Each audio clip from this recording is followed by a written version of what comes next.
بسم الله الرحمن الرحيم. الحمد لله رب العالمين، والصلاة والسلام على سيد الأنبياء والمرسلين وعلى آله وأصحابه أجمعين ومن تبعهم بإحسان إلى يوم الدين، وبعد. معزز سامعین، کل والی حدیث لا یؤمن احدکم حتی یحب لأخیہ ما یحب لنفسہ پر کچھ گفتگو ہوئی تھی، اور آج کا درس بھی اسی حدیث سے متعلق ہوگا. محترم سامعین، اس حدیث میں اللہ کے رسول صلی اللہ علیہ وسلم نے فرمایا ہے لا یؤمن احدکم حتی یحب لأخیہ، یعنی اپنے بھائی کے لیے. لفظ اخ کا استعمال ہے یہاں پہ، اور اخ کا معنی ہوتا ہے بھائی کے. تو اس لفظ اخ کا ذکر کر کے اللہ کے رسول صلی اللہ علیہ وسلم اشارہ کر رہے ہیں کہ مسلمانوں کو چاہیے کہ ان کے دل اپنے بھائیوں کے لیے نرم رہیں. اور یاد دہانی ہے اس میں کہ اہل ایمان کے مابین جو تعلق ہے وہ دینی اخوت پر مبنی ہے، اور دینی رشتہ داری یا دینی بھائی کا رشتہ یہ نسب کے اعتبار سے جو اپنا بھائی ہوتا ہے، سگا بھائی، اس سے کہیں زیادہ مضبوط اور اس سے کہیں زیادہ اہم ہے، کیونکہ دینی بھائی والا رشتہ یہ سچا رشتہ ہے، صحیح رشتہ ہے، پکا رشتہ ہے، قائم اور دائم رہنے والا رشتہ ہے، جو اس دنیا میں بھی قائم و دائم رہے گا اور آخرت میں بھی رہے گا. مگر یہ دنیاوی رشتہ جو ہے، گرچہ ہمارا اپنا سگا بھائی کیوں نہ ہو، اگر یہاں ایمان نہیں ہے، اگر ایمان نہیں ہے تو یہ رشتہ عارضی ہے، اسے ایک نہ ایک دن ختم ہونا ہے. اگر اس دنیا میں ختم نہیں ہوا تو آخرت میں اسے ختم ہونا ہے. جیسا کہ قرآن میں بھی ہے وَتَقَطَّعَتْ بِهِمُ الْأَسْبَابُ. اسی طرح الْأَخِلَّاءُ يَوْمَئِذٍ بَعْضُهُمْ لِبَعْضٍ عَدُوٌّ إِلَّا الْمُتَّقِينَ. قیامت کے دن جو دوست ہوں گے دنیا میں، وہ اس دن ایک دوسرے کے دشمن ہوں گے سوائے متقی اور پرہیزگار لوگوں. ایسے ہی آپ لوگ پڑھتے ہیں یوم یفر المرء من اخیہ وامہ وابیہ وصاحبتہ وبنیہ. یہ سارے رشتے ختم ہو جائیں گے، لیکن جو دینی رشتہ ہے وہ قائم رہے گا. اسی لیے بعض اہل علم کہتے ہیں الاخوۃ الدینیۃ اعظم من الاخوۃ الدینیہ، یعنی جو دنیاوی رشتہ ہے اس سے کہیں بڑھ کر کے دینی رشتہ. اب اس رشتہ کا تقاضا ہے کہ جب ہمارے اپنے مومن بھائیوں کے مابین رشتہ اس قدر پاک ہونا چاہیے، اس قدر مضبوط ہونا چاہیے، اور رشتہ اتنا اچھا ہے تو ان کے ساتھ تعامل بھی اسی طرح کا ہونا چاہیے. جس طرح ہم لوگوں سے چاہتے ہیں کہ ہمارے ساتھ تعامل کریں، اسی طرح ہمارا تعامل بھی ان کے ساتھ ہونا چاہیے. جیسا کہ حضرت عبداللہ بن عمرو بن عاص رضی اللہ تعالیٰ عنہ والی حدیث میں ہے کہ جو شخص چاہتا ہے کہ اسے جہنم سے دور رکھا جائے اور جنت میں داخل کر دیا جائے، تو اس کی موت ایسی حالت میں ہو کہ اس کا ایمان اللہ پر ہو اور آخرت پر ہو، اور وہ لوگوں کے ساتھ اسی طرح تعامل کرے جس طرح وہ لوگوں سے چاہتا ہے. جس طرح وہ چاہتا ہے کہ لوگ اس کے ساتھ تعامل کریں، اسی طرح کا تعامل وہ لوگوں کے ساتھ بھی کرے.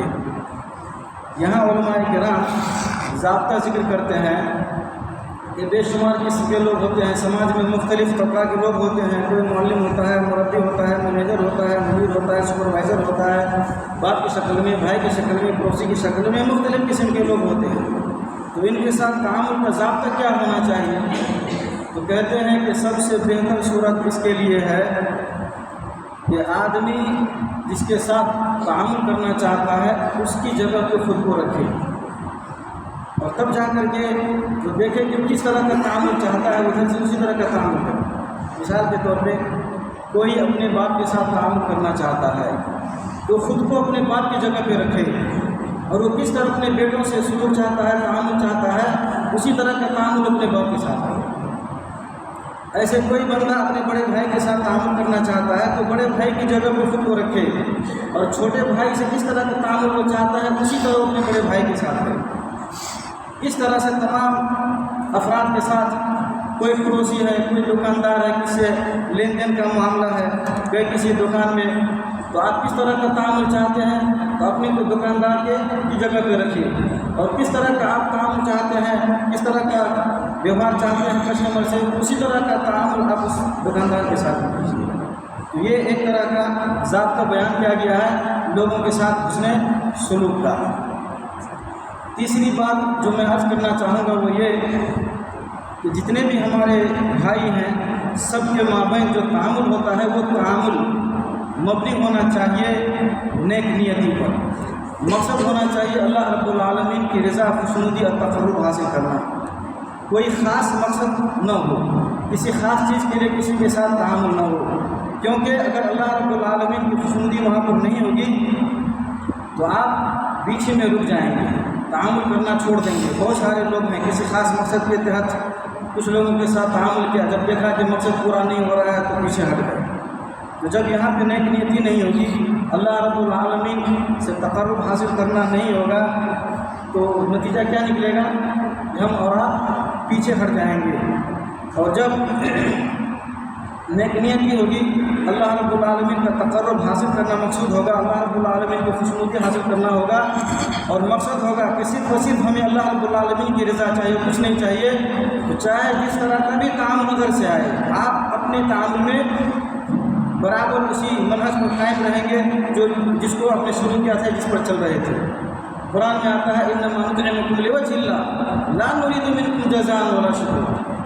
اس طرح کی نیت اگر ہے تو ادھر سے ہمیں کسی طرح کا کوئی صلہ ملے نہ ملے، ہم اپنا تعامل جاری رکھیں۔ اور اگر مقصد ہے کہ ہم اچھے سے بات کریں گے، لوگوں کو کچھ باتیں سنائیں گے، یا لوگوں کے ساتھ ہم اس طرح کا ویوہار کریں گے تو لوگ ہمیں اپنا چہیدہ بنا لیں گے، ہمیں اپنے مجلس میں اپنی کرسی پر بیٹھائیں گے، اونچی جگہ دیں گے، وغیرہ وغیرہ۔ سب یہ سب حاصل نہیں ہوگا تو کیا نتیجہ نکلے گا؟ نتیجہ یہ نکلے گا کہ پھر آپ پیچھے ہٹ جائیں گے۔ اس لیے اس طرح کی کوئی نیت نہیں ہونی چاہیے، کوئی خاص مقصد نہیں ہونا چاہیے، بلکہ اللہ رب العالمین کی رضا کے لیے سب کام ہونا چاہیے، کیونکہ اس کے ذریعے سے ہم اور آپ جنت میں جائیں گے۔ اللہ کے رسول صلی اللہ علیہ وسلم سے پوچھا گیا کہ سب سے عظیم چیز جس کی وجہ سے انسان جنت میں جائے کیا ہے؟ تو اللہ کے رسول صلی اللہ علیہ وسلم نے فرمایا تقوی اللہ و حسن خلق، تقوی اور حسن خلق کی وجہ سے انسان جنت میں جائے گا۔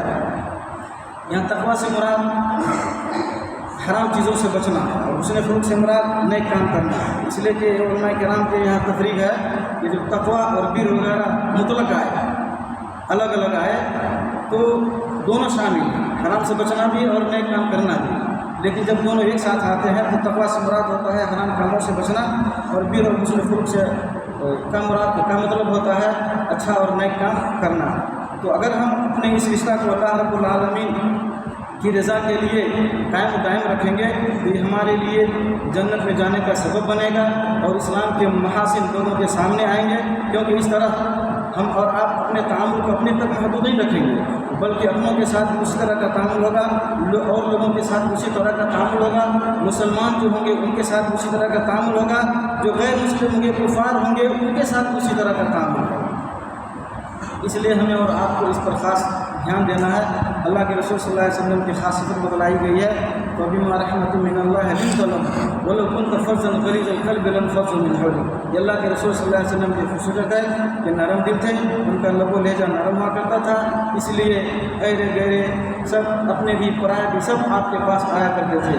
اگر آپ کا لب و لہجہ اور قسم کا ہوتا تو پھر لوگ آپ کے لیے جمع نہیں ہوتے۔ اسی طرح کا ہمیں بھی سلوک اور تعامل اپنانا ہے، اور اسی کتاب کے ساتھ لوگوں کے سامنے جانا ہے، تاکہ اسلام کے محاسن لوگوں کے سامنے آئیں اور غیر مسلموں کے اسلام میں داخل ہونے کے یہ سب سبب بنے، اور ہمارے لیے ذریعہ نجات بھی بنے۔